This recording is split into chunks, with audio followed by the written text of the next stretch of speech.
اعوذ باللہ من الشیطان الرجیم بسم اللہ الرحمن الرحیم۔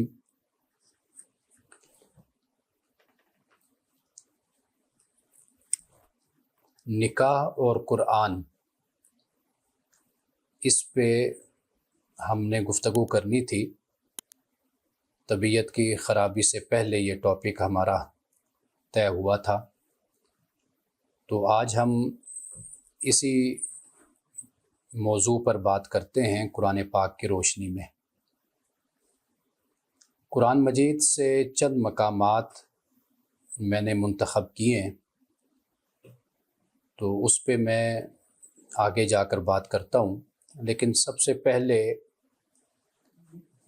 یہ بات یاد رکھیے کہ اللہ سبحانہ و تعالیٰ کو انسان کا جڑنا، انسان کا ملنا، باہمی محبت، مودت اور رحمت، یہ اللہ کو پسند ہے، اور اللہ کے احکام اور قرآن کی جو ٹاپ پریورٹی ہے، یعنی سب سے پہلی ترجیح وہ یہی ہے۔ جہاں تک میرا مطالعہ ہے قرآن مجید کا اور اسلام کا اور رسول اللہ صلی اللہ علیہ وسلم کی احادیث اور سنت کا، میں اس نتیجے پہ پہنچا ہوں کہ اللہ سبحانہ و تعالیٰ نے انسان کو پیدا کیا ہے، یہ کائنات اس نے بنائی ہے، تو جو بنانے والا ہوتا ہے اس کی چاہت اور اس کی محبت یہی ہوتی ہے کہ جو اس نے بنایا ہے وہ قائم رہے اور وہ آباد رہے۔ تو اللہ سبحانہ و تعالیٰ کی چاہت اور اس کی مشیت اور اس کا ارادہ یہی ہے کہ وہ یہی چاہتا ہے کہ یہ دنیا آباد رہے اور انسان امن کے ساتھ اور سلامتی کے ساتھ زندگی گزارے، اور جب دو لوگ یعنی میاں بیوی کے رشتے میں منسلک ہو جاتے ہیں تو وہ باہمی محبت، مودت اور رحمت کے ساتھ زندگی گزاریں۔ جدائی، علیحدگی، طلاق، یہ اللہ تعالیٰ کو ہرگز پسند نہیں ہے۔ آپ ادھر آ جائیں تاکہ میں آپ کو دیکھتا رہوں ساتھ ساتھ۔ تو یہ چیزیں اللہ تعالیٰ کو پسند ہیں، اس لیے کہ وہ خالق ہے، وہ مالک ہے۔ اب جو شیطان ہے اس نے تو نہ کوئی تخلیق کیا، نہ کوئی بنایا، نہ اس کی کوئی مخلوق، نہ وہ خالق، نہ وہ مالک، نہ رازق۔ اب وہ چاہتا یہ ہے کہ یہ جو کچھ بھی ہے اس کو ملیا میٹ کر دیا جائے، ختم کر دیا جائے۔ یعنی اللہ یہ چاہتا ہے کہ انسان نکاح کرتا ہے تو باہمی محبت اور مودت کے ساتھ رہے۔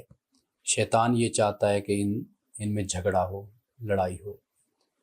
اللہ یہ چاہتا ہے کہ ایک گھر ہے وہ آباد رہے، بچوں کے ساتھ، میاں بیوی کے ساتھ، اور پرسکون، پرامن اور خوشی کی زندگی گزاریں۔ شیطان چاہتا ہے کہ بھئی یہ نہ گزاریں۔ تو یہ جو عفت کا، چیسٹیٹی کا، موڈیسٹی کا تصور اسلام دیتا ہے، وہ بھی اسی کے پیش نظر ہے۔ حفظ مراتب جس کو ہم کہتے ہیں، اور ایک دوسرے کا لحاظ، شرم، ادب، احترام، حقوق کی ادائیگی، اپنی ذمہ داریوں کی ادائیگی، یہ ایک معاشرے کی بقا کے لیے، اجتماعی زندگی کے لیے ضروری ہوتا ہے۔ شیطان کو اس سے غرض نہیں ہے۔ وہ یہ چاہتا ہے کہ انسان میں فحاشی پھیلے، بدمعاشی پھیلے، بے حیائی ہو، بدکاری ہو، نکاح کا تصور نہ ہو، زنا عام ہو۔ وہ یہ معاملات اس کے ہیں، اور جب کہیں پر کوئی طلاق ہوتی ہے، گھر اجڑتا ہے، بے آباد ہوتا ہے، تو سب سے زیادہ خوشی شیطان کو ہوتی ہے، رب کو نہیں ہوتی خوشی۔ اس لیے کہ ابغض الحلال الی اللہ الطلاق، کہ حلال کاموں میں، چیزوں میں سب سے زیادہ جو ناپسند ہے اللہ کو، وہ طلاق ہے۔ تو یہ جو نکاح ہے اس کو اس زاویہ نظر سے اور اس پس منظر سے ہمیں دیکھنے کی ضرورت ہے۔ اب آپ عربی زبان میں ہمیشہ ان الفاظ پر توجہ دلایا کرتا ہوں کہ نکاح کا جو مطلب ہے وہ ہے ایبزارب ہو جانا. نکح النعاس عینہ، عربی زبان میں کہتے ہیں کہ نیند آنکھوں میں گھل مل گئی. اب آپ آنکھوں سے نیند کو نکال نہیں سکتے. آپ یہ نہیں کہہ سکتے یہ نیند ہے، یہ نکال کے میں نے سائڈ پہ رکھ دی ہے. آنکھوں میں اس طرح نیند گھل مل جاتی ہے.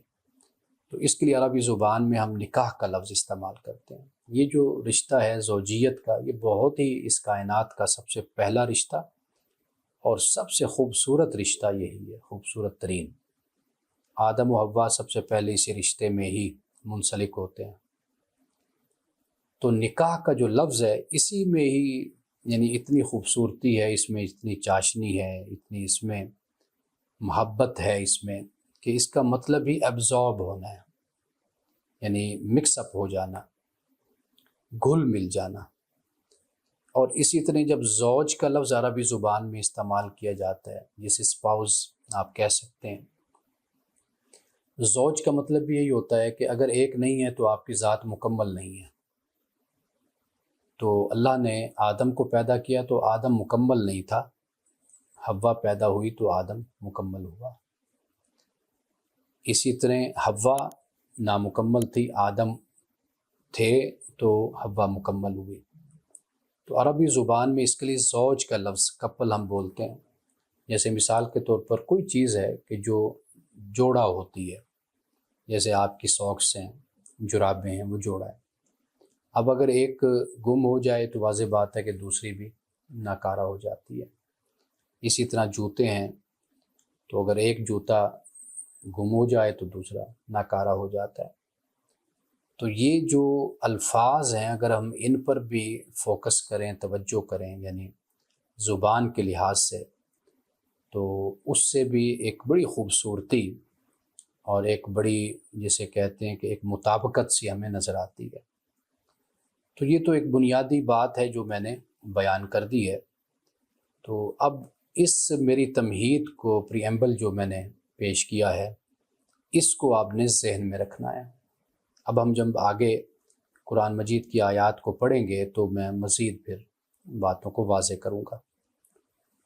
سب سے پہلے تو سورۃ النور ہے میرے سامنے، اور سورۃ النور کی آیت نمبر 32 ہے، 32. سورۃ النور قرآن مجید کی 24 سورت ہے، 24ویں سورت ہے.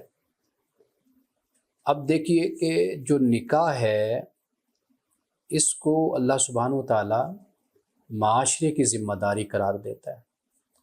یعنی کہ کسی کا نکاح ایسا نہیں ہے کہ اگر کوئی کنوارا ہے، ان میریڈ ہے، تو وہ ان میریڈ ہے تو اس کا ذاتی فیصلہ اور ذاتی معاملہ ہے. نہیں، قرآن پاک اس طریقے سے بات کو بیان کرتا ہے اور اس اسلوب میں بیان کرتا ہے کہ یہ پھر ذمہ داری اجتماعی طور پر ہو جاتی ہے. جیسے خاندان ہے اس کی ذمہ داری ہو جاتی ہے، سماج ہے اس کی ذمہ داری ہو جاتی ہے کہ اگر کوئی کنوارا ہے تو اس کی شادی کا اہتمام کیا جائے، انتظام کیا جائے. اب قرآن مجید کیا کہتا ہے کہ وَأَنكِحُوا الْأَيَامَ مِنكُمْ وَالصَّالِحِينَ مِنْ عِبَادِكُمْ وَإِمَائِكُمْ، کہ تم میں جو بے نکاح ہوں، کنوارے ہوں تم میں سے، ان کا نکاح کرو. وَالصَّالِحِينَ مِنْ عِبَادِكُمْ وَإِمَائِكُمْ، اور تمہارے غلام اور لونڈیاں کہ جو نکاح کے قابل ہوں، لائق ہوں، ان کا بھی نکاح کرو. یعنی اب اس زمانے میں غلامی تھی، لونڈیاں تھیں، غلام تھے. اگر وہ نکاح کے قابل ہیں، لائق ہیں، تو ان کا نکاح کر دیا کرو. اور ویسے بھی جو ایامہ ہیں منکم، تم میں سے جو ایامہ یعنی کنوارے ہیں، تو ان کا بھی تم نکاح کرو. اسلامی معاشرے میں نکاح آسان ہوتا ہے، اور جو برائی کے راستے ہوتے ہیں وہ مشکل ہوتے ہیں. اور جس معاشرے میں برائی کے راستے آسان ہوں اور جائز راستے مشکل ہوں تو وہ اسلامی معاشرہ نہیں ہوتا. اسے آپ مسلم معاشرہ تو کہہ سکتے ہیں کہ مسلمانوں کی اکثریت وہاں پر رہتی ہے، لیکن ہم اس کو اسلامی معاشرہ اس کو ہم نہیں کہہ سکتے، جو اللہ تعالیٰ کے احکام پر اور اللہ کی حکمت پر اور دین کی بنیاد پر جو معاشرہ کھڑا ہو، تو اس کو پھر ہم اس میں نکاح آسان ہوتا ہے۔ اگر ہمارے معاشرے میں کرپشن، بدعنوانی، زنا، بے حیائی، شراب، اگر یہ چیزیں آسان ہیں تو یہ پھر اسلامی معاشرہ نہیں ہے۔ نیکی کے راستوں کو آسان کیا جائے تاکہ لوگ آسانی کے ساتھ نکاح کر سکیں، لوگ آسانی کے ساتھ اللہ کے احکام کے مطابق زندگی گزار سکیں۔ تو لہٰذا یہاں پر ایامہ میں تو شامل ہو گئے سب لوگ، اور آگے پھر غلاموں کی اور لونڈیوں کی بات بھی کرتے، اس لیے کہ مدینے میں جو صورتحال تھی وہ یہ تھی کہ اللہ تعالیٰ معاف فرمائے کہ وہاں پر بدکاری کے اڈے قائم کیے ہوئے تھے۔ جو عبداللہ ابن ابی، منافقین کا سردار جس کو کہا جاتا، اس کا اپنا بھی ایک اڈا تھا، فحاشی کا، برائی کا، بدکاری کا، اور وہ پھر یہ لوگ اپنی لونڈیوں سے یہ کام کرواتے تھے۔ تو اسلام نے آ کر یہ کہا کہ بھئی غلام ہے یا لونڈی ہے، ان کا تم اگر یہ نکاح کے قابل ہیں تو ان کا نکاح کر دو۔ ان یکونوا فقراء یغنہم اللہ من فضلہ، اگر وہ غریب ہوں گے تو اللہ ان کو اپنے فضل سے غنی کر دے گا۔ اس میں بڑی حکمت کی بات ہے کہ ایسا ہوتا ہے کہ اگر ایک شخص ہے کہ جس کے برائی میں ملوث ہونے کا اور برائی میں گرنے کا، پستی میں گرنے کا ڈر ہے، خوف ہے، تو وہ شادی کر لیتا ہے۔ تو ایک تو اس کو جو یکسوئی مل جاتی ہے، پاکیزگی مل جاتی ہے، طہارت مل جاتی ہے، اور پھر جو فکر کا انتشار ہوتا ہے ذہن کا، اس سے وہ محفوظ ہو جاتا ہے۔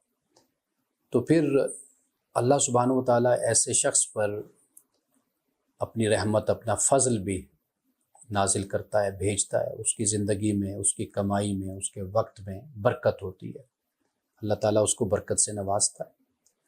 اور پھر یہ کہ جب معاشرہ اس طرح کا ہوتا ہے کہ جسے میں نے کہا کہ اسلامی معاشرہ، تو وہاں پر پھر اس کو سپورٹ کرنے والے لوگ بھی شامل ہو جاتے ہیں، چونکہ پوری سوسائٹی کا جو چال چلن ہوتا ہے وہ نیکی پر اور اچھائی پر مبنی ہوتا ہے۔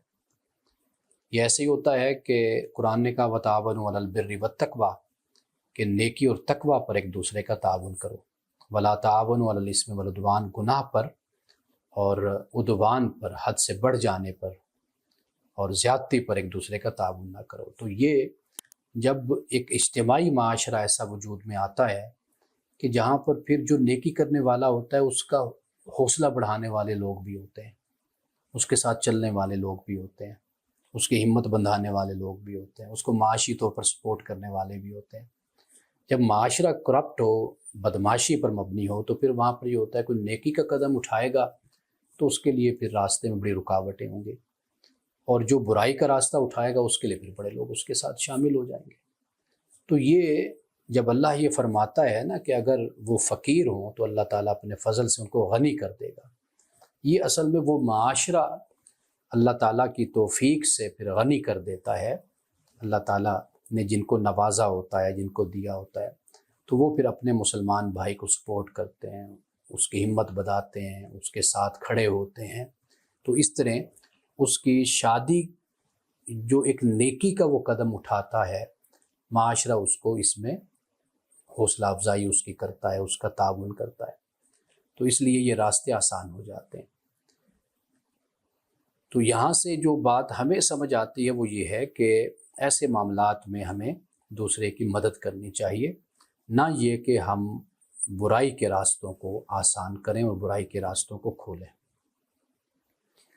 اب اس کے بعد فرمایا کہ وَلْيَسْتَعْفِفِ الَّذِينَ لَا يَجِدُونَ نِكَاحًا حَتَّى يُغْنِيَهُمُ اللَّهُ مِنْ فَضْلِهِ، اور چاہیے کہ وہ استعفاف یعنی اپنے آپ کو ضبط میں رکھیں، کنٹرول کریں اپنے اوپر، جو نکاح نہیں پاتے یہاں تک کہ اللہ ان کو اپنے فضل سے غنی کر دے۔ یعنی ایک وہ شخص ہے کہ جس کے پاس اپرچونٹی ہے، موقع ہے، یعنی لڑکی خاتون بھی ہے کہ جس سے وہ شادی کر سکتا ہے، پھر یہ ہے کہ اس کے پاس ایک مناسب مال ہے، حق مہر ادا کر سکتا ہے، اپنی بیوی کے حقوق ادا کر سکتا ہے تو وہ تو شادی کر لے۔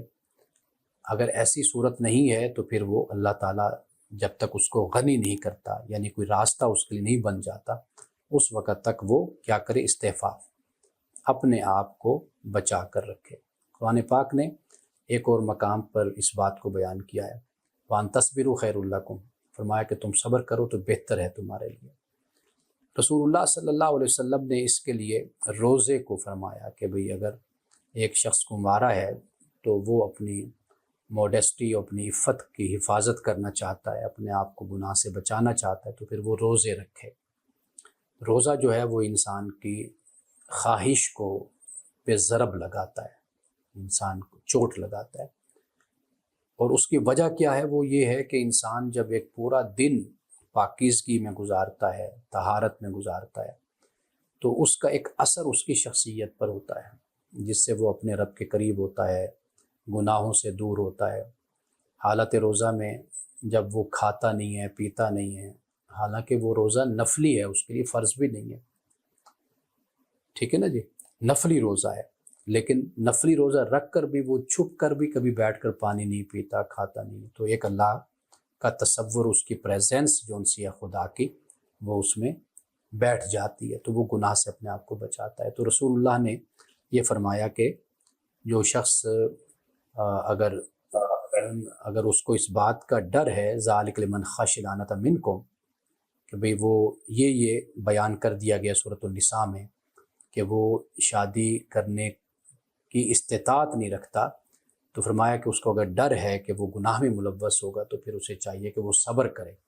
تو صبر رسول اللہ صلی اللہ علیہ وسلم نے پھر ایک حدیث میں فرمایا کہ روزے رکھے۔ اس کے بعد فرمایا کہ الذین یبتغون الکتاب مما ملکت ایمانکم، اور تمہارے مملوکوں میں سے، یعنی جو غلام ہیں، لونڈی ہے، جو مکاتب ہونے کے طالب ہوں تو ان کو مکاتب بنا لو۔ مطلب یہ ہے کہ اگر وہ اپنی آزادی کی قیمت دے کر آزاد ہوتے ہیں اور وہ اپنی زندگی آزادی کے ساتھ گزارنا چاہتے ہیں، شادی کر کے باقی ایک معاشرے کا ایک مفید فرد بن کر رہنا چاہتے ہیں، تو پھر ان کو آزاد کر دو۔ ان علمتم فیہم خیرا، اگر تم ان میں خیر کو پاؤ تو پھر، اور پھر اس کے بعد فرمایا کہ اور ان کو اس مال میں سے دو جو اللہ نے تمہیں دیا ہے، وَآتُوهُم مِّن مَّالِ اللَّهِ الَّذِي آتَاكُمْ وَلَا تُكْرِهُوا فَتَيَاتِكُمْ عَلَى الْبِغَاءِ، اور اپنی لونڈیوں کو پیشے پر مجبور نہ کرو۔ یہ وہی بات جو میں نے ابھی آپ سے کہی کہ بھئی مدینہ میں لوگوں نے، منافقین نے اپنے لونڈیوں سے وہ بدکاری کروایا کرتے تھے، وہ کمائی کھاتے تھے۔ تو یہاں پر اللہ تعالیٰ نے کہا کہ بھئی مجبور نہیں کرنا، اور فرمایا کہ جب کہ وہ پاک دامن رہنا چاہتی ہوں۔ اس کا مطلب یہ ہے کہ بدکاری تو ویسے بھی حرام ہے، لیکن اس کی شناعت اور اس کی شدت اس وقت بڑھ جاتی جب ایک اپنے آپ کو پاکیزہ رکھنا چاہتی ہے، پھر تم ناجائز فائدہ اٹھاتی ہو کہ چونکہ تم اس کے آقا، اس کے مالک ہو، تو لہٰذا تم اس کو مجبور کر کے گناہ پر آمادہ کرو یا مجبور کرو اس کو گناہ پر۔ تو یہاں اللہ سبحانہ و تعالیٰ نے جو بات میں بیان کرنا چاہتا ہوں ان آیات کی روشنی میں، وہ یہ ہے کہ جو کمارے ہیں، اللہ فرماتا ہے وَأَنْكِحُوا، تم نکاح کرو، یہ جمع کا صیغہ ہے، تو یہاں پورا معاشرہ مخاطب ہے، خاندان مخاطب ہے۔ تو ایسا نہیں ہونا چاہیے کہ کوئی اگر کمارا ہے، ان میریڈ ہے، تو اس سے معاشرہ بالکل ہی بے پرواہ ہو جائے۔ جس کا جتنا کوئی تعلق ہے، ذمہ داری ہے، وہ اس بنیاد پر اس کے لیے آسانیاں پیدا کرے، راستے پیدا کرے، تاکہ وہ باعفت اور باعصمت اور اچھی زندگی گزار سکے۔ اب اس کے بعد جو میں بیان کرنا چاہتا ہوں وہ یہ ہے کہ آپ جانتے ہیں کہ اللہ سبحانہ و تعالیٰ نے جو نکاح کے بارے میں فرمایا کہ کن عورتوں سے نکاح ہو سکتا ہے اور کن عورتوں سے نکاح نہیں ہو سکتا، خاص طور پر اس مسئلے کو میں یہاں پر بیان کرنا چاہتا ہوں۔ سب سے پہلے تو اس مسئلے کے بیان سے پہلے ایک اور مسئلہ خاص طور پر بیان کرنا چاہتا ہوں، اور وہ ہے کہ سورۃ النساء میں 4 شادیوں کا جو ذکر آتا ہے، 2 2 3 3 4 4، اور یہ آیات مردوں کی پسندیدہ آیات ہیں، اور اسی کے حوالے ہمارے معاشرے کے مرد حضرات دیتے رہتے ہیں۔ تو میں چاہتا ہوں کہ ذرا ان آیات کا بھی ہم مطالعہ کر لیں، تو پھر آخر میں جو مشرکہ عورت ہے، اہل کتاب عورت ہے، تو اس سے نکاح کی کہاں تک اجازت ہے، نہیں ہے۔ مشرکہ عورت سے تو کلی طور پر حرام ہے، اس کی تو ممانعت ہے، لیکن اہل کتاب کا ذکر سورۃ المائدہ کی آیت نمبر 5 میں ہے، تو ہم اس کا بھی پھر جائزہ لیں گے اور اس کا بھی مطالعہ کریں گے۔ اب سب سے پہلے یہ دیکھیے کہ سورۃ النساء کی آیت نمبر ہے 3 اور 4، جس میں اللہ سبحانہ و تعالیٰ نے 2 2 3 3 اور 4 4 شادیوں کا ذکر کیا ہے، بیویوں کا۔ اس کو ہم پڑھتے ہیں۔ فرمایا کہ وَإِنْ خِفْتُمْ أَلَّا تُقْسِطُوا فِي الْيَتَامَىٰ فَانكِحُوا، کہ اگر تمہیں خوف ہو کہ تم انصاف نہیں کر سکو گے یتیموں کے معاملے میں، یعنی اس کا ایک بیک گراؤنڈ پس منظر یہ ہے کہ غزوہ احد ہوا اور 70 مسلمان اس میں شہید ہوئے۔ میں یہ کہا کرتا ہوں کہ 70 مسلمان صرف شہید نہیں ہوئے، بلکہ 70 خاندان آپ کہہ لیجئے کہ لاوارث ہو گئے، سربراہ تھے خاندانوں کے، اور پھر ان کی بیویاں، اور پھر آگے ان کے بچے، صرف بیوی اور بچے نہیں، کئیوں کے والدین، خاندانی ذمہ داریاں۔ تو بہت بڑی تعداد تھی کہ جو ایک بحران پیدا ہونے کا خطرہ تھا، تو اس بحران سے نمٹنے کے لیے یہ طریقہ اختیار کیا گیا۔ یعنی یہ ایسی صورتحال تھی کہ جو ہنگامی صورتحال جس کو ہم کہہ سکتے ہیں، کہ وہاں پر یہ صورتحال پیدا ہو گئی کہ 70 خاندان اور کئی 100 لوگ لاوارث ہو گئے، بے سہارا ہو گئے۔ یہ تو بہت ہی دانش مندی کا فیصلہ اور پلاننگ تھی نا، جو اللہ سبحانہ و تعالیٰ نے یہاں بیان کی ہے، کہ اگر ان خاندانوں کو چھوڑ دیا جاتا تو کتنے مسائل پیدا ہوتے۔ تو اللہ سبحانہ و تعالیٰ نے یہ پھر ذمہ داریاں تقسیم کر دی مسلمانوں کے درمیان۔ اب وہ جو بچیاں تھیں یا بچے تھے، اب ان کی ذمہ داری اگر افراد کو دے دی جاتی، مشکل یہ پیش آتی کہ وہ پہلے خاندان والے تھے، اب مزید ان پر بچیوں کا بوجھ آ جاتا۔ تو اب اللہ سبحانہ و تعالیٰ نے مسلمانوں سے یہ کہا کہ بھئی آپ یتیموں کے معاملے میں اگر آپ کو ڈر ہے کہ آپ انصاف نہیں کر سکتے، تو پھر کیا ہے، پھر ان کی ماؤں سے تم شادی کر لو۔ تو اس سے کیا فائدہ ہوگا؟ اس سے فائدہ ہوگا کہ ان بچوں کو باپ تو مل گیا، ماں بھی مل جائے گی، ساتھ ہی ہوگی، دونوں مل کر اس بوجھ کو اور اس ذمہ داری کو بہترین طریقے سے ادا کر لیں گے۔ یعنی مثال کے طور پر ایک شخص ہے، اس کا بھائی دنیا سے چلا گیا، فوت ہو گیا۔ اب ایک تو یہ ہے کہ وہ اپنی جو بھابھی ہے اور بچے ہیں ان کو لاوارث، چھوٹے چھوٹے بچے ہیں ان کو لاوارث چھوڑ دے، جوان بھابھی ہے، نوجوان اور بچے لاوارث، وہ 5 ہو سکتے ہیں، 4 ہو سکتے ہیں، وہ 7، وہ 10 ہو سکتے ہیں۔ اب ایک طریقہ تو یہ ہے کہ وہ یتیم بچوں، اپنے بھتیجے اور بھتیجیوں کی ذمہ داری لیتا ہے کہ بھی میں خرچہ دیتا رہوں گا، لیکن یہ ہے کہ آخر ان کو ایک سرپرست کی بھی ضرورت ہے، جو ان کی نگرانی کرے، ان کی حفاظت کرے، نگہبانی کرے، ان کی سرپرستی کرے، ان کا خیال رکھے۔ معاشی طور پر تو ان کی ذمہ داری اس نے لے لی، لیکن معاشی ذمہ داری تو صرف کافی پھر نہیں ہوتی، اب ان کی دیکھ بھال کی بھی ضرورت ہے۔ سر پر باپ ہونا چاہیے، باپ دنیا سے چلا گیا۔ اب حکمت عملی کیا ہوتی ہے؟ وہ یہ ہے کہ بھابھی سے وہ نکاح کر لیتا ہے، اب وہ دونوں ان بچیوں کا خیال رکھتے ہیں۔ اب یہ جو رشتہ زوجیت ہے، ازدواجیت ہے، اس سے بہت سی مشکلات حل ہو جاتی ہیں، یعنی باپ بھی، ماں بھی، اور پھر گھر میں ذمہ داریاں ان کو بہترین طریقے سے پھر انسان نبھا سکتا ہے۔ یہ وہ طریقہ ہے جو یہاں پر قرآن مجید نے بیان کیا ہے کہ اگر بچے ہیں، بچیاں ہیں، یتیم ہیں، ان کے معاملے میں تمہیں ڈر ہے کہ تم انصاف نہیں کر پاؤ گے، انصاف نہیں کر سکو گے، تو پھر فرمایا کہ تم نکاح کر لو۔ اب یہ نکاح کے لیے کہا کہ جو تمہیں پسند ہو، عورتوں میں سے 2 و ثلاثہ اور 3 و رباع اور 4 یہ ایک ہنگامی صورت ہے، اس کا یہ بیک گراؤنڈ ہے، پس منظر ہے جو یہاں پر بیان کیا گیا ہے۔ غزوہ احد کے موقع پر یہ آیات نازل ہوئی تھی۔ تو یہاں سے جو بات سمجھ آتی ہے وہ یہ ہے کہ ہنگامی حالات، جنگی صورتحال، ان حالات کے پس منظر قرآن مجید نے اس بات کو بیان کیا ہے۔ لیکن سورۃ النساء کے آگے جا کر اللہ سبحانہ وتعالیٰ نے یہ فرمایا وَإِنْ أَرَدْتُمُ اسْتِبْدَالَ زَوْجٍ مَكَانَ الزَّوْجِ، اگر تم ارادہ کر لو بیوی کی جگہ بیوی لانے کا، یعنی یہاں سے معلوم ہوتا ہے کہ عام حالات انسان کے جو ہوتے ہیں ان میں اللہ تعالیٰ بھی اسی بات کو سپورٹ کرتا ہے کہ انسان ایک وقت میں ایک ہی بیوی، اور عام حالات میں اور معمول کی زندگی میں ایک ہی بیوی ہو۔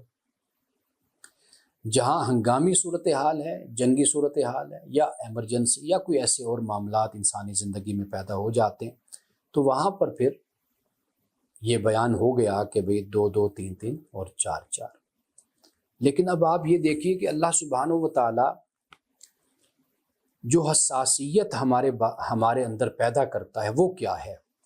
وہ ہے دوسرے بندے کا حق اور ہمیں عدل پر قائم ہونا۔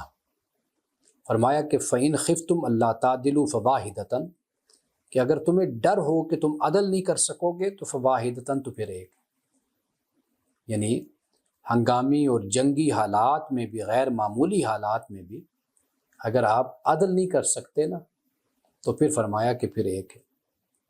عام معاملات کی زندگی تو یہاں پر ڈسکس نہیں ہو رہی، یہاں پر جو زندگی ڈسکس ہو رہی ہے جس کا بیان ہے، تو اس میں بھی اللہ سبحانہ وتعالیٰ یہ فرماتا ہے کہ یہ نہیں ہے کہ بھئی تم 2 3 4 کر لو اس لیے کہ حالات جنگی ہیں، ہنگامی ہیں، مسائل ہیں، یتامہ ہیں، بچے اور بچیاں ہیں، تو لہٰذا تم شادی کر لو 4 تک۔ نہیں، کہا کہ اگر تمہیں اس بات کا خطرہ ہے نا، ڈر ہے کہ تم عدل نہیں کر سکو گے، تو پھر فرمایا کہ ایک ذالک ادنیٰ اللہ تعولوا، تو فرمایا کہ یہ زیادہ قریب ہے کہ تم ناانصافی نہیں کرو گے، یعنی یہ انصاف کے زیادہ قریب ہے کہ تم اس طریقے سے پھر کرو۔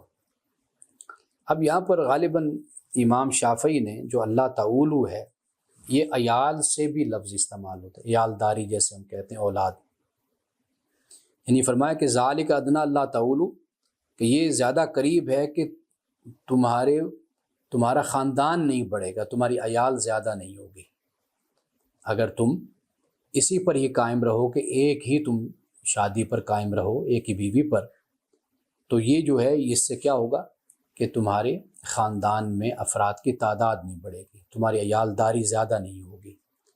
تو یہاں پر اب آپ دیکھیے کہ اللہ سبحانہ وتعالیٰ نے 4 تک کا بیان تو کیا ہے، لیکن اس کا پس منظر بھی ہمارے سامنے آ گیا کہ وہ غزوہ احد کے حوالے سے اللہ نے بیان کیا، اور لیکن ان حالات میں بھی یہ بیان کر دیا کہ اگر ڈر اس بات کا ہے کہ تم جسٹس نہیں کر سکتے بیویوں کے درمیان، کسی وجہ سے بھی نہیں کر سکتے، تو فرمایا کہ پھر عدل پر تم کا، عدل بنیادی بات ہے، یہ پرماننٹ ویلیو جس کو ہم کہتے ہیں یہ وہ ہے، تو یہ اگر نہیں ہے تو پھر کچھ بھی نہیں ہے۔ اور رسول اللہ صلی اللہ علیہ وسلم نے اس پہ بڑی وعید سنائی ہے کہ جو شادیوں کی طرف دوڑتے ہیں جو مرد، کہ دوسری تیسری چوتھی، ہمارے ہاں بدقسمتی یہ ہے کہ ہم ذمہ داریوں پر نظر کم رکھتے ہیں کہ جن کی جواب دہی خدا کی بارگاہ میں ہماری ہونی ہے، ہم اس پر نظر رکھنے کے بجائے زیادہ پروٹوکول پر، ان چیزوں پہ نظر رکھتے ہیں، اپنی آسائش پر، عیاشی پر، سہولت پر، ذمہ داری پر ہم نظر نہیں رکھتے کہ یہ وہ چیز ہے کہ جو کل خدا کی بارگاہ میں ہمیں اس کا جواب دینا ہے، ہمیں بتانا ہے۔ تو لہٰذا خدا خوفی کے ساتھ زندگی انسان کو گزارنی چاہیے، چاہے وہ گھر کا بڑا ہے، چاہے وہ سربراہ ہے، حکمران ہے، کوئی بھی ہے، خدا خوفی بنیادی چیز ہے۔ اسی کا سوال اللہ کی بارگاہ میں انسان سے ہونا ہے۔ اب اس کے بعد جو آخری مسئلہ ہے ہم اس کی طرف آتے ہیں، اور وہ میں نے جیسے بیان کیا کہ ایک تو اللہ سبحانہ و تعالیٰ نے واضح طور پر یہ بیان کر دیا کہ جو مومن ہے وہ مشرک عورتوں سے نکاح نہیں کرے گا۔ وَلَا تَنْكِحُوا الْمُشْرِكَاتِ حَتَّى يُؤْمِنَّ، کہ مشرک عورتوں سے نکاح نہ کرو تم جب تک وہ ایمان نہ لائیں۔ یہاں پر دونوں طرف سے ممانعت ہے، مرد عورت، عورت مرد۔ وَلَا أَمَةٌ مُؤْمِنَةٌ خَيْرٌ مِّن مُشْرِكَةٍ، اور مومن جو لونڈی ہے، کنیز ہے، وہ بہتر ہے ایک مشرک عورت سے۔ وَلَوْ أَعْجَبَتْكُمْ، اگرچہ وہ تم کو اچھی کیوں نہ لگے، لیکن چونکہ وہ مشرکہ ہے تو تم اس سے نکاح نہیں کر سکتے، یعنی بت پرست جس کو۔ وَلَا تُنْكِحُوا الْمُشْرِكِينَ حَتَّى يُؤْمِنُوا، اور اپنی عورتوں کو بھی مشرک مردوں کے نکاح میں نہ دو یہاں تک کہ وہ ایمان لائے، یعنی مسلمان عورت کا نکاح مشرک مرد سے نہیں ہو سکتا۔ وَلَعَبْدٌ مُؤْمِنٌ خَيْرٌ مِّن مُشْرِكٍ وَلَوْ أَعْجَبَكُمْ، اور فرمایا کہ مومن غلام بہتر ہے ایک آزاد مشرک سے، اگرچہ وہ تمہیں اچھا لگے، لیکن مومن ہے، غلام ہے، وہ بہتر ہے اس سے۔ یہ جو عقیدے کا جو ٹکراؤ ہوتا ہے نا، اختلاف ہوتا ہے، یہ بہت مسائل کو پیدا کرتا ہے، اور پھر خاص طور پر جو شرک کا معاملہ ہے، جسے قرآن پاک نے ظلم عظیم قرار دیا کہ انسان اپنا محسن جو ہوتا ہے، خالق ہے، مالک ہے، رازق ہے، رب ہے ہمارا، ہم اس کے ساتھ کسی کو شریک ٹھہرا دیں، یعنی جس کا اتنا احسان ہے ہم پر کہ جس نے ہمیں زندگی دی ہے، اور جو ہمارا رب ہے، نقطہ آغاز سے نقطہ انجام تک لے کر جانے والا ہے، نقطہ انتہا تک لے کر جانے والا، جو قبر، برزخ، پھر آگے کی زندگی جس کے دست قدرت میں ہے، جس کے علم میں ہے، وہ رحیم ہے، وہ کریم ہے، اس کے ساتھ یہ بے وفائی کہ اس کو چھوڑ کر کسی اور کی پوجا کرنا، پرستش کرنا، یا اس کو شریک ٹھہرا دینا، تو یہ تو کسی صورت بھی قابل برداشت چیز نہیں ہے۔ اللہ سبحانہ و تعالیٰ اس پر غیرت کھاتا ہے کہ یہ تو کبھی بھی قبول نہیں کیا جا سکتا اس کو۔ یہی بات یہاں پر بیان کی گئی کہ اولئک یدعون الی النار، فرمایا یہ وہ لوگ ہیں کہ جو آگ کی طرف بلاتے ہیں، واللہ یدعو الی الجنۃ والمغفرۃ، اور اللہ جنت کی طرف بلاتا ہے اور مغفرت کی طرف بلاتا ہے اپنے حکم سے۔ یہ بڑا بنیادی فرق بتا دیا کہ جو شرک ہے، مشرک ہے، یہ بلاتے ہیں آگ کی طرف، اور اللہ بلاتا ہے جنت کی طرف اور مغفرت کی طرف اپنے حکم سے۔ وَيُبَيِّنُ آیَاتِ النَّاسِ، اور اللہ اپنی آیات کو لوگوں کے لیے بیان کر دیتا ہے، لعلہم یتذکرون، تاکہ یہ نصیحت پکڑیں۔ یہ تو کیٹاگوریکلی بات بالکل واضح ہو گئی کہ مشرک مرد سے، چونکہ اس کی زندگی کا انحصار ہی شرک پر ہے، انحصار ہی شرک پر ہے، اور وہ اس پر ایک عقیدہ اس کو سمجھ کر اس پر ڈٹا ہوا ہے، اس پر قائم ہے، کھڑا ہوا ہے، اس پر اس نے بتوں کو خدا کا شریک ٹھہرا دیا ہے، یعنی کوئی بارش میں ہے، کوئی رزق میں ہے، کوئی اولاد میں ہے، کوئی کاروبار میں ہے، کوئی کسی حوالے سے جان کی حفاظت میں ہے، وہ بالکل علل اعلان اس بات کو بیان کرتا ہے، دعویٰ کرتا ہے کہ یہ خدا کے شریک ہیں۔ اس کی پوری زندگی کا فلسفہ حیات اس پر قائم ہے کہ وہ مشرک ہے اور وہ شرک پر کھڑا ہوا ہے۔ ان سے تو بالکل قرآن مجید نے بیان کر دیا کہ نکاح منع ہے، حرام ہے، مشرک مرد ہو یا مشرک عورت، کسی سے بھی مسلمان مرد مسلمان عورت کا نکاح نہیں ہو سکتا۔ یہ بالکل واضح بات ہو گئی۔ اب اس کے بعد جو سورۃ المائدہ کی آیت نمبر 5 ہے، اس میں اب آپ دیکھیے، ہم اس کا پہلے ترجمہ پڑھتے ہیں، پھر ترجمے کے بعد پھر میں اس کی مختصر وضاحت کر دیتا ہوں۔ فرمایا الیوم احل لکم الطیبات، آج تمہارے لیے طیبات کو حلال کر دیا گیا۔ اب یہ الفاظ توجہ طلب ہے، الیوم، اب اللہ کا دین غالب آ گیا ہے، شرک مٹ گیا، یعنی قرآن پاک نے جس کو بیان کیا کہ مشرکین کو ذلیل کر دیا گیا، اب وہ سر نہیں اٹھا سکتے، اب وہ محکوم اور مغلوب ہو گئے، اب اسلام کا پھریرا پرچم لہرا رہا ہے، اسلام غالب ہے۔ والذی ارسل رسولہ بالہدی ودین الحق لیظہرہ علی الدین کلہ، وہی خدا ہے کہ جس نے اپنے رسول کو دین حق کے ساتھ بھیجا تاکہ وہ دین کو باقی تمام ادیان پر غالب کر دے، یہ رسالت کا ایک مقصد ہے۔ اب یہ وہ وقت ہے، یہ وہ دن ہے کہ جب اللہ کا دین اب غالب آ گیا ہے، تو فرمایا کہ آج تمہارے لیے حلال کر دیا گیا طیبات کو، صاف ستھری چیزوں کو۔ یہ جو میں بار بار زور دے رہا ہوں نا کہ الیوم، آج، اس پر آپ نے یعنی پختہ رہنا ہے میری اس بات پر، تاکہ آپ کو آگے کی بات پھر سمجھ آئے۔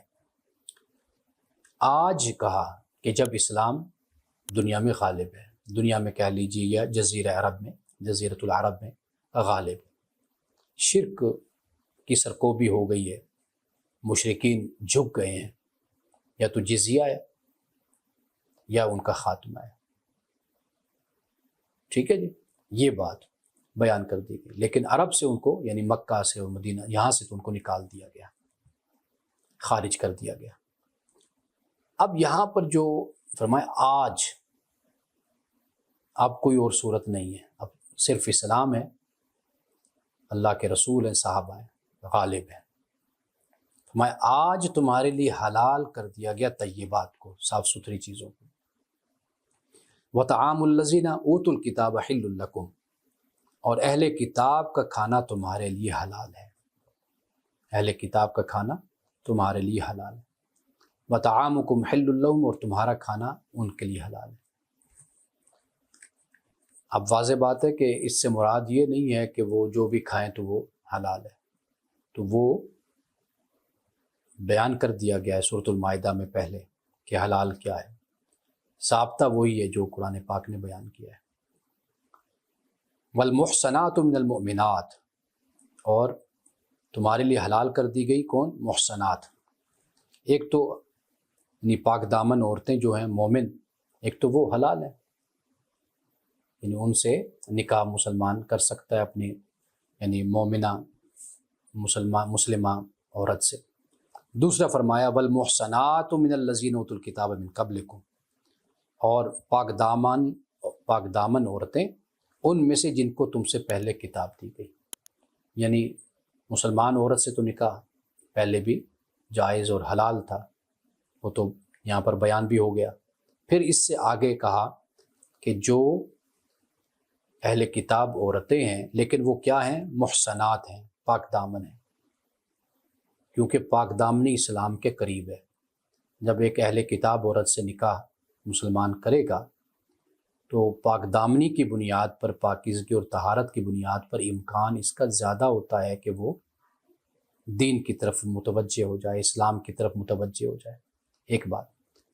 دوسری بات یہ کہ اگر وہ قبول بھی نہیں کرتی اسلام لیکن پاک دامن ہے، اپنی عفت عصمت کی حفاظت کرنے والی ہے، ایسی عورت بھی نکاح میں رہے تو پھر بھی بچوں کا اخلاق نہیں بگڑتا، کردار نہیں بگڑتا، وہ ایک اچھے انسان کے طور پر رہتے ہیں، اور پھر باپ کی تربیت میں رہتے ہیں، تو اچھائی تو ماں سے بھی ملتی ہے، پھر باپ سے بھی ملتی ہے۔ تو یہاں پر یہ پہلو اسلام نے بیان کیا۔ اسلام نے یہ نہیں کہا کہ بھئی کہ جو بھی عورت ہے بس تم اس سے، والنساء من الذین اوتوا الکتاب من قبلکم، کہ عورتیں تمہارے لیے حلال ہیں، کن کی؟ جو تم سے پہلے جن کو کتاب دی گئی، یہ نہیں کہا۔ قرآن نے کہا والمحصنات، محصنات کی بات کی ہے، پاکیزہ عورتیں، پاک دامن عورتیں۔ یہ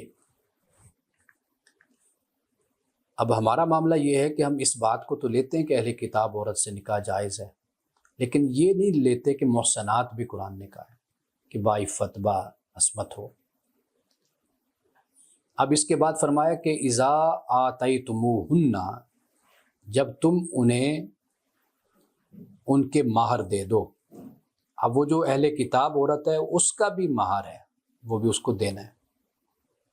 اور پھر فرمایا کہ محسنین غیر مسافحین، یہ جو عمل تم نے کرنا ہے یہ ایسا ہو کہ نکاح میں لانا تمہارا مقصود ہو، کہ تم نے ان کو محسنین نکاح میں لانا ہے، غیر مسافحین، نہ کہ بدکاری کرنے والے بن کر، ولا متخذی اخدان، اور نہ خفیہ آشنائی، فرینڈشپ، ریلیشن شپ قائم کرنا. تو یہ دونوں چیزیں مد نظر رکھنی چاہیے کہ بے شک وہ اہل کتاب عورت ہے، پہلی شرط یہ ہے کہ وہ پاکیزہ پاک دامن. یہ دوسری شرط بات یہ بیان کی کہ بھئی بے شک وہ اہل کتاب ہے، لیکن یہ نہیں ہے کہ تم بس اسے اپنی عیاشی کا سامان سمجھ لو کہ وہ جی اہل کتاب ہے تو مسلمان تو ہے نہیں، تو لہٰذا عیاشی کرو اور خفیہ آشنائی، دوستیاں، تعلقات قائم کرو، بدکاری کرتے پھرو. نہیں، یہ نہیں. صفحن مصافحین، صفحن کا مطلب یہ ہوتا ہے کہ انسان اپنے قیمتی مادے کو ضائع کرتا ہے، تو اس کی اجازت نہیں ہے کہ بھئی اس مقصد کے لیے کہ بس ایک عیاشی کا سامان ہے، عورت کو عیاشی کا سامان سمجھو اور بس اس کے ساتھ رہو. نہیں، فرمایا کہ محسنین، ایک تو حق مہر دو اس کو، یعنی باقاعدہ طور پر تمہارے ذہن میں یہ بات ہونی چاہیے کہ تم اس سے نکاح کر رہے ہو، تم اس کے خامند ہو، وہ تمہاری بیوی ہے. اور دوسری بات کیا ہے، مقصد یہ ہو کہ تم اس کو نکاح میں لانے والے ہو. محسنین کا ایک مطلب یہ ہے کہ اپنی عفت کی حفاظت کرنے کے لیے تم اس سے نکاح کر رہے ہو کہ بھی میں ایک شریفانہ اور اچھی زندگی گزاروں اور گناہوں سے اپنے آپ کو بچاؤں. اور محسنین کا ایک مطلب یہ بھی ہے کہ نکاح میں لانے والے بنو، کہ اس کو تم نے حق مار دیا، نکاح میں تم اس کو لائے ہو، غیر مسافین، بدکاری کرتے ہوئے نہیں، اور نہ ہی ولا متخذ اخدان، اور نہ ہی خفیہ دوستیاں اور یاریاں لگانے کے لیے، یہ کام نہیں کرنا. اہل کتاب عورت بھی ہے، اس کے ساتھ بھی نہیں. اب یہاں پر جو میں شروع میں جس لفظ پر زور دے رہا تھا نا، آپ سے میں کہہ رہا تھا کہ الیوم، آج، تو یہ صورتحال ضرور مد نظر رکھنی چاہیے. اگر آپ ایسے معاشرے میں ہیں جہاں پر خطرہ اس بات کا ہے کہ آپ کی نسل خراب ہو جائے گی، اور آپ ایسے ماحول میں رہتے ہیں کہ جہاں پر آپ کے آنے والی نسل اسلام پر قائم نہیں رہے گی، دین اسلام پر، وہاں کا ماحول ہے یا وہ خاتون ایسی ہے، تو اس لیے پہلے اللہ تعالیٰ نے محسنات کی بات کی، پاک دامن عورت، یہ پہلے کہا، کیونکہ یہ زیادہ قربت کی بات ہو جاتی ہے. اسلام کا جو نظام طہارت ہے، نظام تزکیہ ہے، وہ اس کو اپنے قریب لے آئے گا. اگر نہیں بھی اسلام قبول کرتی تو کم از کم یہ ہے کہ بچوں کی اٹھان، ان کی پرورش اور تربیت ایک اچھے انسان کی ہوگی، ایک اچھی ماں کی گود میں ہوگی. تو لہٰذا یہ جو الیوم پر میں زور دے رہا ہوں کہ اس پر توجہ کی ضرورت ہے. اس لیے ہمارے فقہا نے، یعنی اس کو کسی نے ممنوع تو نہیں قرار دی، جب اللہ اس کو حلال کہہ رہا ہے، جائز قرار دے رہا ہے، کسی نے اس کو حرام نعوذ باللہ نہیں کہا، لیکن حالات اور ماحول کے تقاضوں کے مطابق فیصلہ کرنے کی تلقین اور تعلیم ضرور ائمہ اور فقہا دیتے ہیں. یعنی اللہ کا حکم ہے تو اللہ کے حکم، یہ حکم بھی نہیں، یہ اجازت ہے. اجازت پر عمل بھی حالات اور ماحول کے مطابق ہوتا ہے. جیسے ابھی ہم ایک اجازت پر بات کر کے آ رہے ہیں کہ دوسری تیسری شادی کا بیان قرآن پاک میں ہے. اب وہ اجازت ہے نا، تو اجازت مشروط ہوتی ہے، کنڈیشنز ساتھ ہوتی ہیں. اسی طرح یہاں پر بھی یہ ایک اجازت ہے، پہلے منع تھا پھر اجازت دی گئی. لیکن اب یہ اجازت بھی آپ یہ دیکھیے نا کہ آیا کہ کہیں ایسا نہ ہو کہ آپ اپنے دین کو خراب کر بیٹھیں، کہیں ایسا نہ ہو کہ آپ کے بچے اپنے دین کو خراب کر بیٹھیں. میرے سامنے ایسے بہت سے کیسز ہیں کہ لوگ بڑی اچھے طریقے سے شادی کر کے، بلکہ ایک فیملی تو ایسی جو پاکستان اپنی بیگم کو وہ صاحب لے آئے اور وہ کچھ سال یہاں پر رہی. پھر یہ کہ ہمارا اپنا جو کلچر، اپنا ماحول ہے، وہ بھی جیسے میں نے آغاز میں بات کہی کہ بھی وہ بھی کوئی اسلامی تو ہے نہیں. یہاں پر ہماری اپنی جاہلانہ رسوم رواج، طریقے، ہمارے اپنے گھروں کے اندر جوائنٹ فیملی سسٹم، وہ جھگڑے، فساد، لالچ، حرص، طمع، سیاست، بہت کچھ ہمارے ہاں ہے، اسلام کے مطابق تو ہم بھی زندگی نہیں گزار رہے۔ اب وہ خاتون یہاں پر رہی اور جب واپس گئی تو اس نے خامن سے بھی علیحدگی اختیار کر لی۔ ایک تو وہ بڑے تاثر کے ساتھ اس نے نکاح کیا تھا، شادی کی تھی کہ بھئی مسلمان ہے، پتہ نہیں کیا چیز ہے مسلمان، فیملی سسٹم ہے، بڑا نظام ہے ان میں، تو وہ تو بڑی متاثر ہو کر اس نے انگلینڈ میں شادی کر لی اس سے۔ لیکن جب اگر وہیں پہ رکھتا تو شاید کچھ معاملات کوئی بہتر ہو جاتے، وہیں پر ہی کسی اسلامک سینٹر میں لے جاتا، اسلامی ماحول میں لے جاتا، لیکن وہ پاکستان بدقسمتی سے لے آیا، اس نے پھر اپنے گھر میں خاندان میں رکھا۔ وہاں پر جو مسائل پیدا ہوئے، الامان والحفیظ، میں نے ان بچوں کے منہ سے اتنی گندی گالیاں سنی، اور پنجابی میں، یعنی وہ خاتون وہ یہ سوچتی ہوگی نا کہ بھئی میں تو یہاں پر اس لیے آئی تھی کہ ایک بڑا اسلامی معاشرہ ہوگا، مسلمان یہاں پہ رہتے ہیں، بڑا پاکیزہ ماحول ہوگا اور بڑا ڈسپلن ہوگا، قانون کی پیروی ہوگی، قانون کا لحاظ ہوگا۔ جب وہ سڑک پر جاتی ہوگی، ٹریفک کا حال دیکھتی ہوگی، جب بینک میں جاتی ہوگی، سودا سلف لینے کے لیے جاتی ہوگی، جب وہ کوئی چوری چکاری ڈاکہ یہ چیزیں دیکھتی ہوگی، جھوٹ منافقت دیکھتی ہوگی، تو اس کے دل میں کہاں پر پھر یہ کوئی مسلمانوں کی یا اسلام کی عزت رہی۔ تو جب وہ واپس گئی تو اس نے بالکل خامند کو بھی چھوڑ دیا، اور بچے بھی، کوئی پتہ نہیں اس کے بچے کدھر ہیں، کس مذہب پر ہیں، کس پر چل رہا ہے، کوئی نہیں پتہ۔ تو یہ ساری صورتحال ہوتی ہے کہ انسان اس کا جائزہ لے لے۔ ہمیں اس کا شوق تو ہوتا ہے کہ بھئی ہم ایک انگریز عورت ہے، ہم اس سے شادی کر رہے ہیں، لیکن ہم یہ نہیں دیکھتے کہ بھئی فیملی بیک گراؤنڈ، پس منظر، معاملات یہ آگے کیسے چلیں گے۔ یہ چیزیں جوانی تک تو اچھی لگتی ہیں، جیسے انسان آگے بڑھتا ہے، بچے بڑے ہوتے ہیں، تو پھر انسان حقیقت پسند ہو جاتا ہے۔ میں جب اپنی نوجوانی میں اپنے استاد سے کئی مسئلوں پر بحث کرتا تھا نا، تو وہ مجھے ایک جملہ آج بھی ان کا مجھے یاد ہے، وہ کہا کرتے تھے کہ بیٹا جب آپ ہماری عمر میں پہنچو گے تو پھر آپ کو بہت سے حقائق کا، زندگی کی حقیقتوں کا پتہ چلے گا۔ ہر بات اسلام اور قرآن سے نہیں دیکھنی ہوتی کہ اللہ تعالیٰ نے یہ بیان کر دیا۔ بہت کچھ ایسا ہے کہ جو اللہ تعالیٰ نے انسان کے لیے کھلا چھوڑا ہے، آزاد، کہ اپنی عقل، اپنی فطرت، عادت، معاشرہ، سماج، عرف، اس پر بھی تم فیصلے کرو۔ تو وہاں پر پھر انسان کی میچورٹی، اس کا تجربہ، ایکسپیرینس، یہ چیزیں پھر وہاں پر کام آتی ہیں۔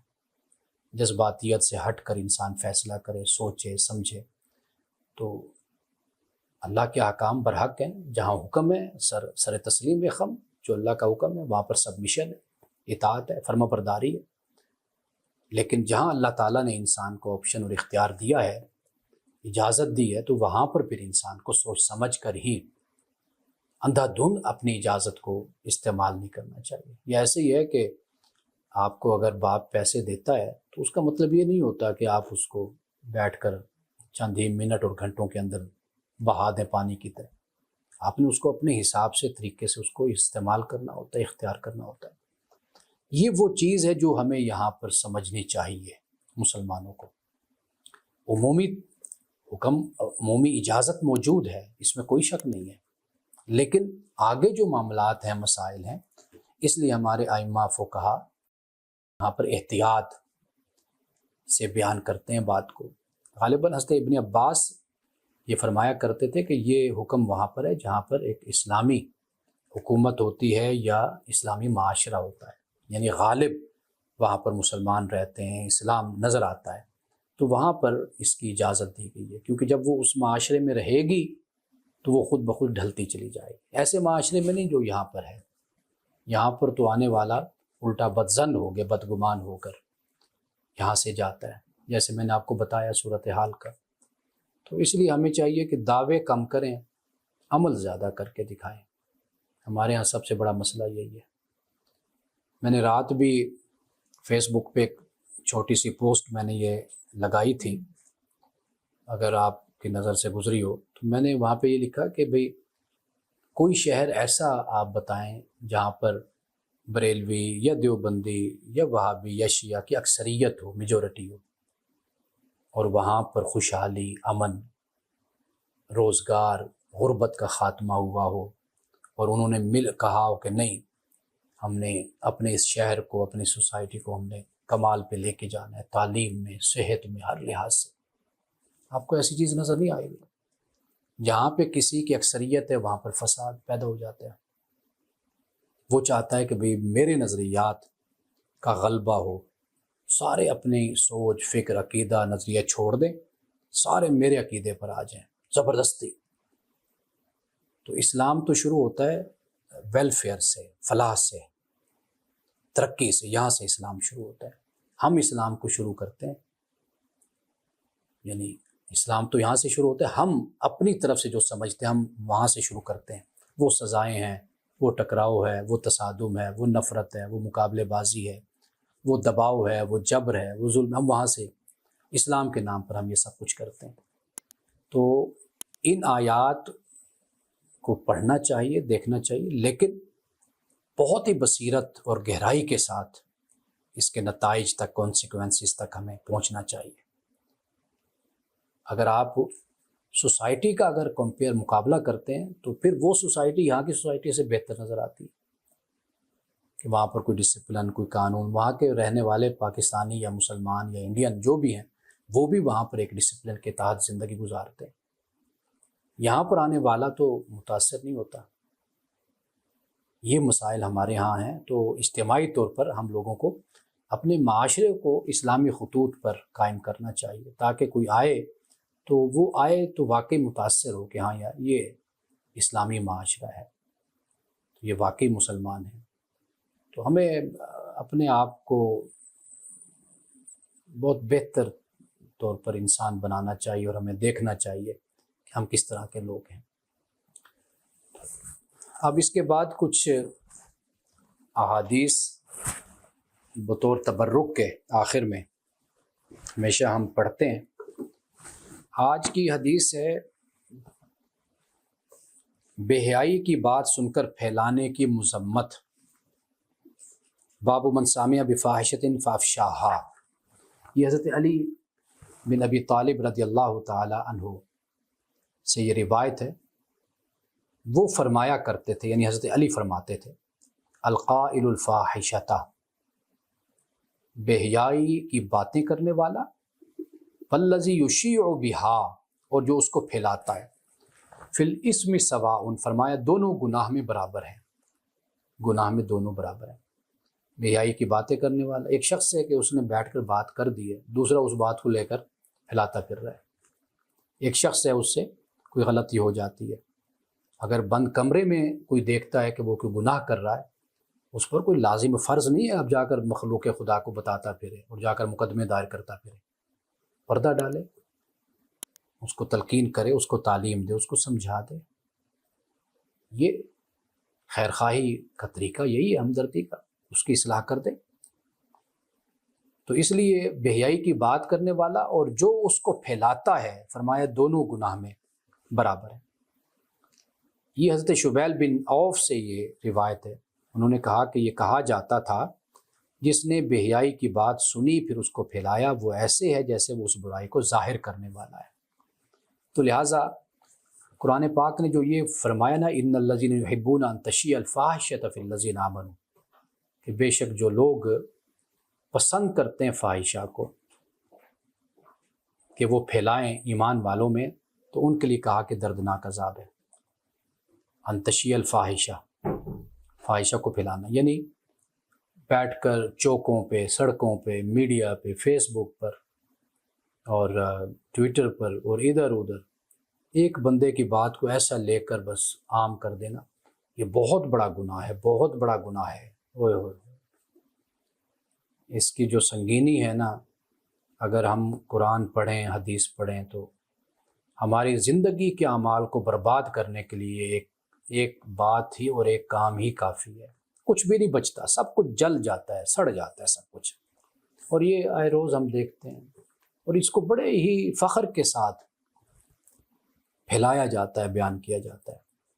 سیاست میں تو بس اللہ معاف کرے، انسان اگر، میں تو کہتا ہوں کہ عافیت کے ساتھ اس دنیا سے چلا جائے نا، یہ بہت بڑا اس کا کارنامہ ہے اور بہت اللہ کا فضل ہے اس شخص پر۔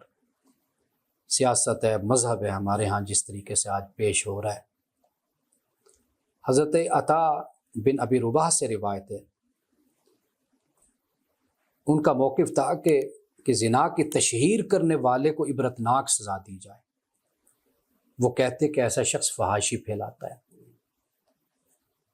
یہ اب آپ دیکھ لیجئے کہ بذات خود زنا کتنا بڑا گناہ ہے، لیکن ایک پردے میں ہے نا، تو سمجھایا جا سکتا ہے، بتایا جا سکتا ہے، روکا جا سکتا ہے، اصلاح کی جا سکتی ہے۔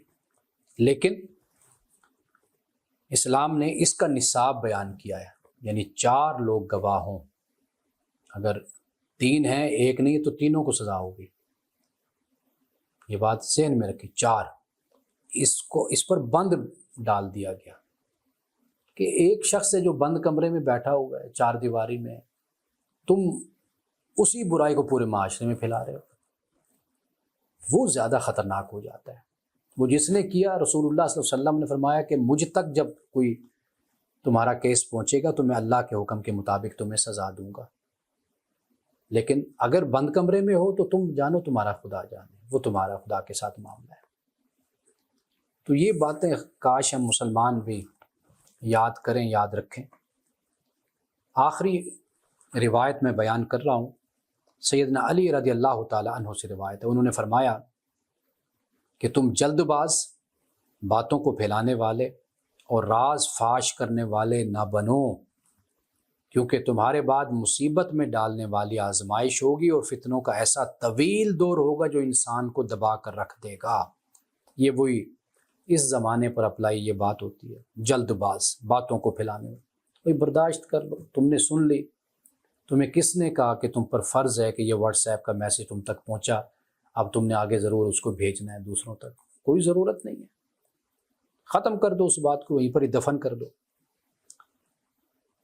اور پھر اس کا جو نقصان ہوتا ہے وہ آپ دیکھ لیجئے کہ معاشرے میں عدم اطمینان، بے چینی، اضطراب، انتشار، افتراق پھیلتا ہے۔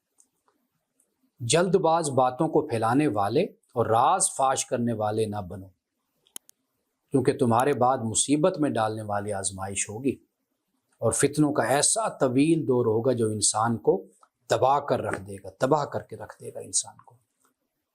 تو انشاءاللہ تعالیٰ کل ہم اس سے آگے حدیث پڑھیں گے اور ساتھ ایک نئے موضوع پر ہم کل درس قرآن دیں گے، بلکہ میرے ذہن میں ہے کہ کل ہم عورت کی وراثت اور قرآن، اس پر ہم بات کریں گے۔ ہاں جی، کل انشاءاللہ ہم اس ٹاپک پر بات کریں گے۔